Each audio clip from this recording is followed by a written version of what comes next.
عبداللہ بن مسعود رضی اللہ تعالی عنہ کہتے ہیں کہ جب شام ہوتی تو نبی کریم صلی اللہ علیہ وسلم اس طرح دعا کیا کرتے تھے: امسینا و امس الملک للہ والحمد للہ ولا الہ الا اللہ وحدہ لا شریک لہ لہ الملک ولہ الحمد وہو علی کل شیء قدیر أسألك خير ما في هذه الليلة وخير ما بعدها وأعوذ بك من شر هذه الليلة وشر ما بعدها وأعوذ بك من الكسل وسوء الكبر وأعوذ بك من عذاب النار وعذاب القبر۔ ہم نے شام کی اور ساری بادشاہی نے شام کی اللہ کے حکم سے۔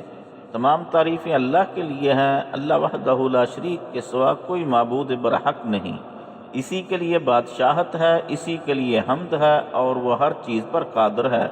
اس رات میں جو خیر ہے اس کا میں طالب ہوں، اور رات کے بعد کی جو بھلائی ہے اس کا بھی میں خواہاں ہوں،